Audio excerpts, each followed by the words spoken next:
قرمز و آبی نریم، هر کی باید ترکنیم. ملوان گل بزن، انزلی بیقراره. به جایی که به دنیا اومده از پدر به فرزند و برادر این عشق تو وجودم منتقل شده، ملوانی به دنیا اومدم. ببین اگه ما تو ضد حمله گل نخوریم ما داخل سهیش میزنیم ان شاء الله. ملوان گل بزن یالا قهرمان.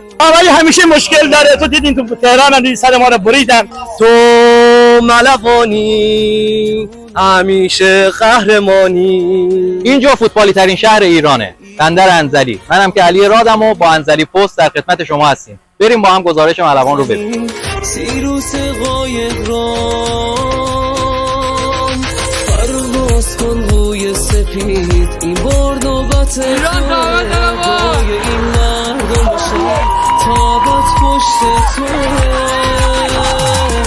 ما ملوانی قهرمانی چقدر به تیممون میاد ما. بازی ملوان با چادر ملو، چه اسم سختی هم داره. ایشالله که چی شد این دو به نظر چند تا گل میزنه ملوان؟ امروز ملوان با کی بازی داره؟ چادر ملوی اردکان. حتما ملوان میبره. خب چند نمیدونم، انرژی مثبت میفرستم که ملوان میبره دیگه. همینجا به دنیا اومدم، از اولم ملوان رو دوست داشتم، ولی لیگ قبلی تمام بازی‌ها رو بودیم دیگه. یک علیراد عزیز به من گفته که اگر پیش بینی این آقا کوچولو درست باشه بهش هدیه میده. تو ملوان همیشه خوشم. تو ملوانی همیشه قهرمانی. آقا حله. اگر یک شعار ملوانی بخواید بدید اون شعار چی هستش؟ دنیا ملوان به نظر من. ایران ملوان نه، دنیا ملوان. گل بزن انزلی بیقراره. حمله ملوان طوفان. گل بزن یالا قهرمان. اولی مدرسه و مدرسه فوتبال ملوان بود دیگه. ببین اگه ما تو ضد حمله گل نخوریم تو با میندازن پشت دفاع راحت فرار میکنن و دروازه‌بان حق نداره تو با دو ضربه بگیره. اون جوانان دوندر اونا چشم ضد حمله گفتن و یک تیم خطرناک در ضد حمله. به امید داخل سهیش میزنیم ان شاء الله. داوری همیشه مشکل داره. تو دیدین تو تهران هم دیدی سر ما رو بریدن. ملوان همیشه تو داوری ضرر کرده. از اونجایی که به دنیا اومده از پدر به فرزند و برادر این عشق تو وجودم منتقل شده، ملوانی به دنیا اومدم. انشالله که قطعا همراه با 3 امتیاز و با نتیجه 2-0 پیش بینی می‌کنم. شعار ملوانی بخواید به ما بدید؟ تو ملوانی همیشه قهرمانی. ایران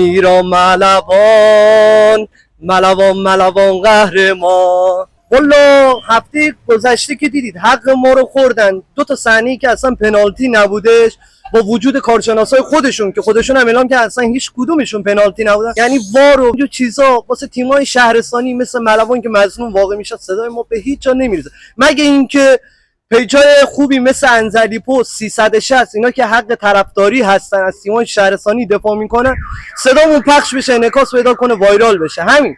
شما چند سال طرفدار ملوان هستید؟ چند سال که میشه گفت از بعد به تولد. درسته ما پیش بینی غیر از برد نداریم. معمولا تو انزلی پیش بینی‌ها همه برد برای ملوان با تفاضل گل بالا دیگه. حداقل 3-0 رو می‌خوایم. بذارید با زبان گیلکی بگم، قرمز و آبی نریم، هر کی باید ترکنیم. همیشه همه چی علیه تیم‌های شهرستانی بوده، علل خصوص تیم‌های شمالی و علل خصوص ملوان. حالا امیدواریم که یه تجدید نظری بکنن. فقط همین رو میتونیم بگیم. سلام، خسته نباشید. ملوان گل بزن یالا قهرمان. خیلی عمالی. یکی دیگه ملوان گل بزن یالا قهرمان. خیلی. روی سپید خزری ملوان بندر انزلی. 3 نفع ملوان. بوی سفید خزری. ملوان بندر انزلی. شما از کجا اومدی؟ کیش. خیلی عمالی. از کیش اومدی بازی ملوان رو ببینی، درسته؟ بله 2-0. ملوان گل بزن انزلی بیقراره.